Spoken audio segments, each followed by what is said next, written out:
Hi guys, welcome back to another video. And today we'll be testing out the GTX 1650 Super, the MSI Gaming X version of the card in 10 different games that released in 2025. And this is the 4GB version of the card. So you can see all the specs here. And we'll be pairing this up with the Ryzen 7 9800X 3D. I know it's a really overkill for a card like this, but we don't need any bottlenecks at 1080p. So which is what we're going to be doing today, is 1080p settings, and to see if we can get playable experience on a 6-year-old card. I believe this came out in 2019. So let's see. I'm pretty sure you're not going to see any combination with the 1650 Super like this with the 9800X 3D and 64GB of DDR5 memory. I like to make some cool videos like this to see how things go. And most of the games will be 2025 release games, except Cyberpunk and GTA 5 Enhanced, which technically released this year with ray tracing and everything, but GTA 5 released back in 2015 for PC. But still a really popular game, so that's why I'll be testing that one out too. But let's see how things go. So without further ado, let's just jump into the video and see how this card performs in 2025 on 1080p. Okay, let's start off with Cyberpunk 2077 and 1080p settings. Everything is low so that we can get 60 FPS hopefully, which gets us almost 60 FPS on all low settings. You can see this area is like 58, 59, not terrible. I'm not sure how much FPS we'll be able to pull. We had more than 4GB of VRAM, but I'm still not that sure though, because we are maxing out the GPU's capabilities of pushing frames. And even though this game came out 5 years ago, still Nvidia's biggest showcase for pushing out any new features like DLSS 4 or 5, frame generation or anything. They still showcase this game, and a lot of people still play the game too. So that's why I'm adding Cyberpunk in here, getting almost 60 FPS with everything low. Not bad. It's still pretty much playable. So now I'm gonna go ahead and turn on some FSR quality so that it makes it consistent 60 FPS instead of dropping down below 60. So that's what I was trying to go for here, FSR performance, FSR quality. But that doesn't help us either that much. But now you can notice like a big halo effect behind the car if you notice it. Like I zoom in for you. Yeah, see, so that's really distracting, and I don't know if the YouTube will be compressing the video way too much, so it's not going to be that clear on the YouTube. But when you're playing the game, it's really visible and it's distracting for sure. So, but we're not still able to get 60 FPS. So I wouldn't play it like this. I just still prefer playing it on native settings because I'm not getting any visual disturbance like that. So, now I'm going to try applying some frame generation, FSR. So I'll just restart the game. And the only downside to frame generation is that you cannot have a full screen experience. You gotta have Borderlands windowed. But you can see we're getting close to 100 FPS.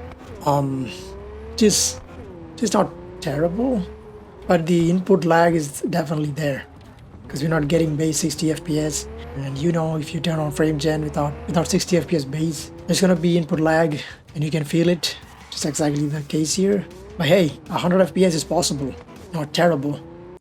Now finally, let me just turn off frame gen again, so everything low, and this time FSR performance mode. And that will get us a pretty stable 60 FPS. It does drop down from 70s, but it barely drops from 60s. So this is why it's a huge advantage with the 9800X 3D. Pretty sure if you're rocking anything that goes with a 1650 Super, like an i5 from 9th or 10th gen, which is what most people have with a card like this, you're not gonna see this type of performance. You're still gonna be able to get more than 60 FPS. That's what I believe. Yeah, Cyberpunk 2077 is still playable on a 1650 Super on 1080p. If you're cool with 720p, you're gonna get better experience anyway. So this is just gonna be 1080p. I'm testing here, and it's still playable even though you are going all the way down to low settings. Give it a solid thumbs up because it's playable. Right, now let's move on to the GTA 5. So these are the only two games that are not latest releases. Okay, so we can see we are playing the game on minimum settings, so it uses about 3GB of VRAM, and not surprising, getting more than 130 FPS on GTA 5, which is Well, this card came out after 5 years after the game release, so it's not a big surprise. It should be able to perform really this well, even on 1080p. So on minimum settings, you can just get high refresh rate experience with GTA 5 because we don't even have ray tracing on. So I just wanted to see how it is gonna be if I just crank up the settings to high. So for that, I had to restart the game. So you can see here, most of the settings are on high now.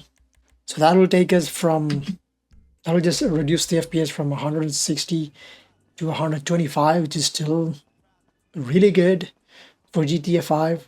You know, for a game like this, you don't need this many FPS. But hey, you just take what they give you, right?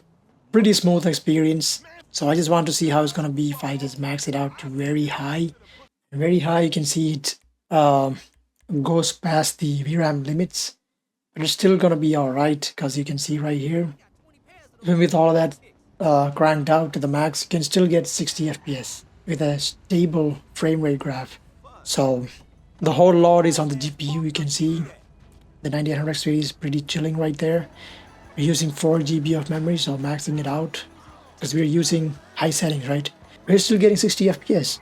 So maxing out GTA 5 without any ray tracing, which is not possible, you can have a really great experience, man. So GTA 5, great on the 1650 Super in 2025. Next up on the list is going to be Expedition 33. In my opinion, one of the best games that came out this year so far. Probably will win the Game of the Year for 2025 as well. Because, I haven't seen any other game like this. Even though I haven't finished the game, I pretty much enjoyed whatever I saw. And let's see if the 1650 Super is able to handle it. We're gonna go quick preset on low settings and scaling mode set to medium on TSR, which is like 75% upscaling, and on all low settings. And you can see in this area, in this underwater map, we're getting close to 30 FPS. And yeah, it's not that great, but 30 FPS is still playable. It's like a PS4 console levels of frame rate, if you ask me, and it's still playable. And for a game like this, it's like a turn-based role-playing game with heavy story emphasis on it, so it's not a big deal if you're having 40 or 50 FPS. And this is a playable experience, in my opinion, even without going down below this.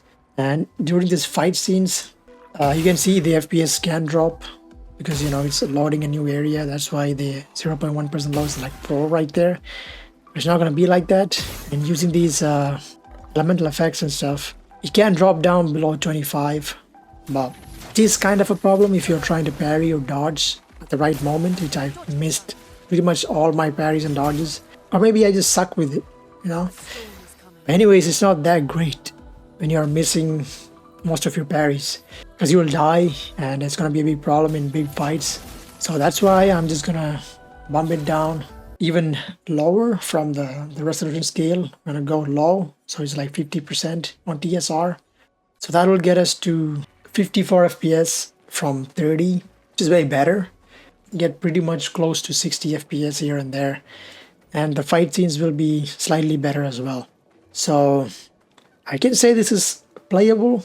If you just put some patience into it and get the fighting timing right, you will be able to pull this off and have a really nice experience. The 1650 Super is pretty well able to handle Expedition 33, I must say, even though it's on low settings. It's a thumbs up, kind of. Not a really big thumbs up, but slightly slanted thumbs up.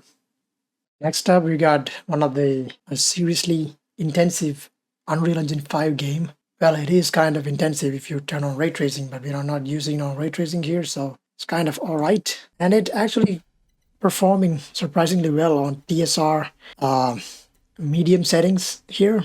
So without ray tracing, this game is actually pretty good. So we're not using any super sampling, actually. So it's gonna be native settings on medium preset. And if you are getting 58, almost 60 FPS, that's pretty impressive. This is an Unreal Engine 5 title. I wasn't expecting this at all. And you can see there's some issues that goes on with the game because it's not loading textures properly. You can see through the walls. So that's one of the biggest problems when you don't have enough video memory to process all the textures in the game. And it's pretty apparent here. but still getting 55 FPS, even though it stutters here and there a little bit. It's pretty impressive. And when you use the fire thingy, the flamethrower, it actually drops down a little bit too. So you don't use that quite often. So it's pretty good in my opinion. And then if you go all the way to low just to see how things are, so that we can avoid going below 60 in all cases. So in all low settings, you're getting 60 plus FPS, 70 even. So Cronos the New Dawn was playable surprisingly in the 1650 Super. Even during this shooting scenes, you can see the FPS drops a little bit too hard, but it's not terrible. It was just that first time when I shot the gun, just dipped. You know, stuttering can happen because of VRAM limitations and also the engine issues as well. So I cannot blame the card for this. The card is doing whatever it can, and it's doing a pretty good job as well. So Cronos the New Dawn, playable experience on 1080p. Next up we got Ninja Gaiden 4, and this game, when I launched it for the first time with the 1650 Super, I got this error that it says graphic settings are limited because your environment does not meet the system requirements, and that led me not being able to change any settings. So whatever the game gave me, which is 720p right here, and I couldn't do anything else. It was just stuck on those settings because it says the system requirements does not meet. So I was just stuck with this, and you can see 160 FPS off the bat. And what a bummer. Why would you do that? If I'm getting 170 FPS on those settings, why would you just let me bump up the graphics or resolution at all? Right? But yeah, Ninja Gaiden 4, man, I don't need to say anything else. It's just whatever the game gives you, you just play with it. And it seems to be really well playable. 157 FPS doing these fight scenes. Extremely impressive experience, even though the visuals are not that pretty on 720p. But it is what it is, man. That's Ninja Gaiden 4. Solid performance, double thumbs up. So next up we got Silent Hill F right here. So this game doesn't have any native preset or native resolution option. So whatever you use is going to be upscaled to some degree. So quality will be the least you can go. Actually, you can override it in the NVIDIA app.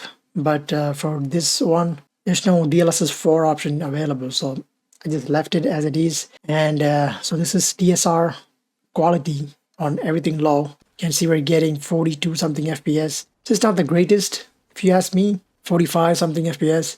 And the thing about this is, like, it doesn't feel like a Silent Hill game on all low settings. You just lose all kinds of effects, all kinds of world ambience and everything. So to make it a little bit more intriguing and make it Silent Hilly, you know, it's a spooky game. This is without all the effects. It just looks like it's an Unreal Engine project put together, and with a girl running back and forth. That's what it feels like without all the environment effects, right? So I just adjusted some settings. So I'm gonna go medium and see how that is, and we're gonna keep it on performance FSR. So medium settings. No lumen or nothing like that crazy. So medium settings and FSR performance. You can see it's still not that great, getting 50 FPS still, but it's much better looking than what we had before on low settings. Still getting similar kind of experience. And Silent Hill F is not a first-person shooter, so you can actually play the game like this and have a decent experience, in my opinion. And I'm pretty sure it's not going to stay like this throughout the entire game, because there's a chase sequence that happens pretty soon in the game in the intro section. So, and there the FPS actually drops significantly, so I know. But still, it's pretty playable. And this is one of the most intensive areas in the game, the beginning, because there's a lot of vegetation. And the further you go down to those buildings, it's going to be much better.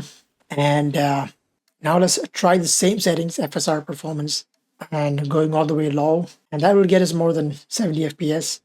And again, now it's not a Silent Hill game anymore, in my opinion.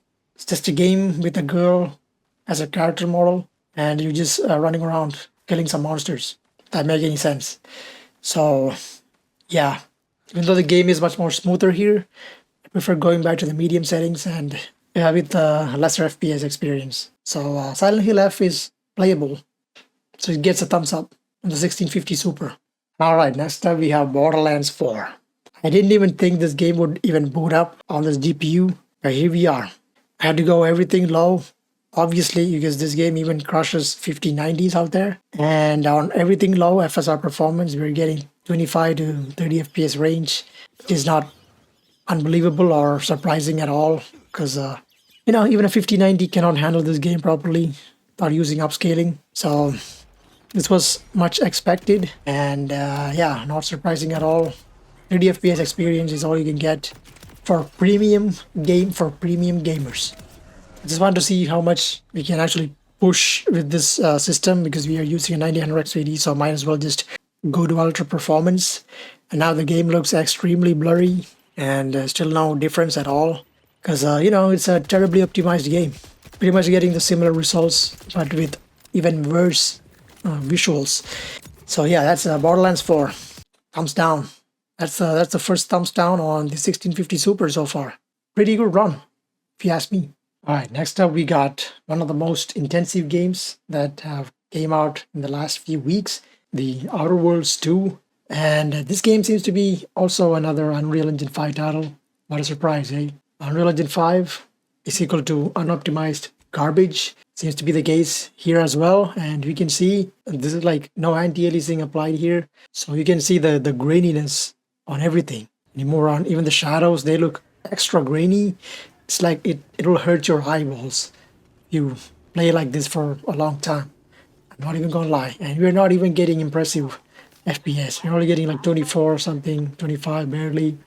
Not a pleasant experience at all with this native low settings without any anti-aliasing. So, and this is not even the most intensive areas in the game because after you get into the open world, it's gonna be even worse. So, this is the best case scenario you can see right here on native, no anti-aliasing. So let's just try out something else. So now let's try FSR quality settings on the same low preset, and that will make it slightly better on the edges. As you can see, without anti-aliasing it was terrible, but with anti-aliasing it's a little bit better. Now the edges look kinda smoother than before, but the FPS still stays pretty much under 30. You can see like barely getting 30 plus FPS, and it makes shooting way too difficult on keyboard and mouse. So it's not a great experience, to be honest. The Outer Worlds is playable, but not really. It technically works, but it's not playable. And even the shooting with keyboard and mouse is not that great. So that's FSR quality settings. And now let's try FSR performance. So on FSR performance too, we are not getting any significant improvement. Like you can see right here, from 35 to 40 barely. It's still kind of better, but still the input lag is there. I don't know why it's happening, because usually when you just turn on upscaling, it's not the case. But here it is. So yeah, it's not that great of an experience here. Which is why I'm struggling to shoot people here, because when you have like so much input lag, it makes it feel so sluggish. And it's really hard to aim down sights as well. So I wouldn't say this is an enjoyable experience at all. I had to get close to the enemy to actually shoot them down because from the distance, it's so hard to pinpoint my cursor. So that's FSR performance mode. And I just want to see how it's going to be on temporal resolution. Temporal super resolution, which is TSR performance, and see if it's any better than FSR performance. So I can say it's slightly sharper than FSR, and the graininess is kind of reduced as well. We're losing about 5 to 6 FPS while doing so. So, and the input lag is still there. So, except that you get a slightly better visual quality. The experience is pretty much the same. And yeah, Outer Worlds, I mean, if you can play it like this, go ahead. But I wouldn't recommend playing the game on the 1650 Super. It's pretty terrible. So, Outer Worlds 2 gets a thumbs down. Yeah, not a good experience. And we're moving on to Battlefield 6. So these are going to be the last two games that we're going to be testing. Going to be Battlefield 6 first up. We're doing TAA, no upscaling, low settings on 1080p. So that gives us around 40 FPS. So, and Battlefield is the only game that I can say 40 to 50 FPS is doable. Not saying it's perfect or like really great, but it's doable. If you just camp somewhere with an LMG or something like that, you can get pretty much a lot of kills. And man, this game is just cinematic. Look at that guy, bro, just jumping straight into me and diving into me to save me, and gets instantly blown up by a grenade. So only in battlefield moments. So I love this game. And it's pretty cool that you can play the game on a 1650 Super like this. And I also made a complete full benchmark on this game with this card, with the setup. So if you want to check that out, it's going to be up in the video. But yeah, man, 40 FPS, definitely playable, but not the best. Okay. And I also wanted to check out how it's going to be with the FSR performance mode, just so that it can, we can try and get more than 50 FPS at least. So that's what I'm trying to do here. So FSR performance will get you like 45 to 46 FPS. It is still not that great, but still a slight improvement. Any improvement is good than no improvement, right? So you can get 40 plus FPS, which is the maximum you can expect, even with a 9800 X3D. Because even still now, we are just maxing out the GPU, so it's not really a bottleneck for the CPU at all. The CPU is just chilling there. 1650 Super, that's this limit, unfortunately. So it's still playable though. If you're not a sweaty player who needs the maximum FPS or anything like that, you shouldn't be getting this game for that kind of gameplay. With a 1650 Super, you need at least a 2060 or something like that to get 100 plus FPS. So yeah, this is playable. So I'm getting a slower, underwhelming thumbs up for Battlefield 6. And finally, we are on Arc Raiders. It's another competitive game that came out a couple of days ago. And we're going to go all the way down to the lower settings with TAAU, which is temporal anti-aliasing with upscaling enabled. So just going to stick with TAAU here. You can see it's 1080p on low preset. And you got to give it to Embark Studios. They seems to be the only developers that knows how to optimize Unreal Engine games.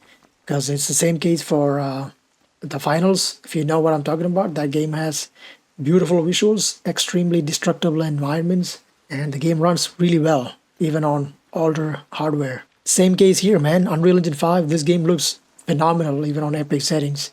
On low settings too, it looks decent. You're getting 85 plus FPS. Here, in Arc Raiders, the 1650 Super. So, and I think the minimum requirement for this game is a 1050 Ti, so that tells you everything about it, how optimized this game is. You don't need a beefy GPU at all. You can see the GPU is only using about 88 watts of power and not even utilizing the 4 GB. So you don't need a beefy GPU to play this game at all, which is really appreciated. That's what all the games should be, especially these competitive games. And anybody can pick up and play this game, even with the 1650 Super. So amazing performance. If you wanted more than 100 FPS gameplay, you can get that too here. So I'm going 60% resolution scaling with temporal anti-aliasing. Same low settings, you can get more than 100 FPS easily. So there you go. You can be competitive with the 1650 Super in Arc Raiders. Amazing. I gotta give all the props to Embark Studios for this, because it's a rare these days to get a really well optimized game that looks good as well. And yeah, it happens to be ex-devs from Battlefield games from the past. And Battlefield 6 is also a really well optimized game, so those guys know what they're doing. So that'll be it. That's all the games I'll be testing with the 1650 Super 4 GB card today on 10 different games. What do you guys think about it, man? Do you think the 1650 Super is still a viable option in 2025 for 1080p gaming?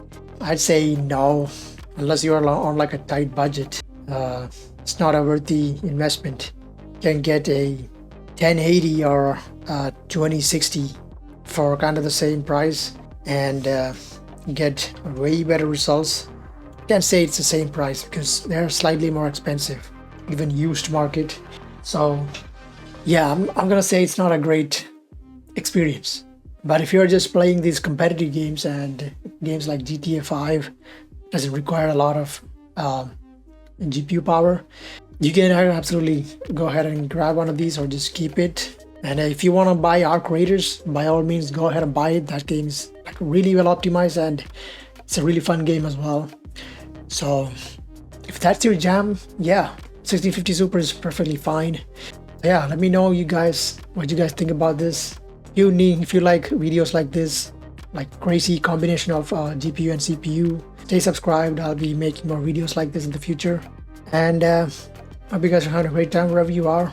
I'll catch you guys in the next one. Peace out.